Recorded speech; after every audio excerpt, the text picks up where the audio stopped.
ইরানে হামলা শুরু করার আগে ইসরায়েল ও যুক্তরাষ্ট্রের প্রত্যাশা ছিল প্রথম দিনেই দেশটির সর্বোচ্চ নেতা ও সামরিক কমান্ডাররা নিহত হবেন। এতে রাস্তায় নেমে আসবে সাধারণ নাগরিকরা এবং তাদের ক্ষোভের মুখে পতন ঘটবে সরকারের।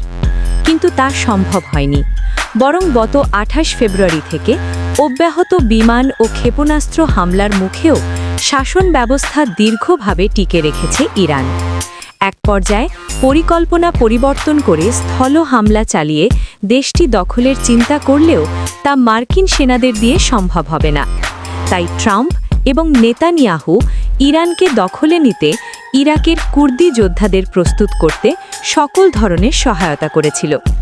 এরপর থেকে মার্কিন প্রেসিডেন্ট ডোনাল্ড ট্রাম্প সহ তার প্রশাসনের একাধিক কর্মকর্তা ও কূটনীতিক বারবার বলে আসছেন যে কুর্দিরা ইরানে আক্রমণ করে শাসন ব্যবস্থার পরিবর্তন ঘটাবে। কিন্তু ওয়াশিংটনের সেই স্বপ্ন আর পূরণ হচ্ছে না।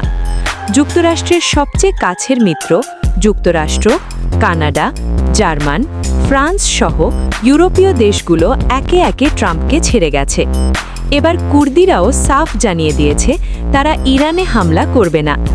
একজন শীর্ষস্থানীয় ইরাকি কুর্দি কমান্ডার বলেছেন তার বাহিনীর ইরান আক্রমণ করার কোনো পরিকল্পনা নেই, তবে তাদের ঘাঁটিতে ইরানের অব্যাহত হামলায় তিনি চরম ক্ষোভ প্রকাশ করেছেন। ইরাকের পেশমার্গা বাহিনীর মেজর জেনারেল সিরোয়ান বারজানি জানান, গত ২৮ ফেব্রুয়ারি ইরানে যুক্তরাষ্ট্র ও ইসরায়েলের হামলা শুরু হওয়ার পর থেকে ইরাকের কুর্দিস্তান অঞ্চল প্রায় ৩৩০টি ড্রোন ও ক্ষেপণাস্ত্র হামলার শিকার হয়েছে। এছাড়া একই দিনে ইরানের ব্যালিস্টিক ক্ষেপণাস্ত্র হামলায় পেশমার্গা বাহিনীর ৬ সদস্য নিহত এবং ৩০ জন আহত হন। ইরানের প্রসঙ্গ টেনে সিরোয়ান বলেন, প্রতিদিন পেশমার্গা ঘাঁটিতে তারা কেন হামলা চালাচ্ছে, এর পেছনের কারণ কি? আমরা তো তাদের বিরুদ্ধে কিছুই করিনি। আমরা প্রতিবেশী, আমাদের মধ্যে বাণিজ্যিক সম্পর্ক ও ঐতিহাসিক বন্ধন রয়েছে।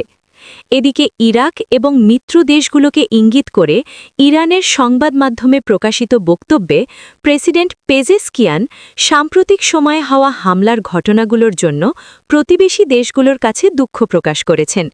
তিনি স্পষ্টভাবে জানিয়েছেন, ইরানের পক্ষ থেকে কোনো দেশের সার্বভৌমত্ব লঙ্ঘন বা শত্রুতার বজায় রাখার ইচ্ছা নেই। মূলত আঞ্চলিক শান্তি ও স্থিতিশীলতা বজায় রাখার লক্ষ্যেই ইরান এই নমনীয় অবস্থান গ্রহণ করেছে।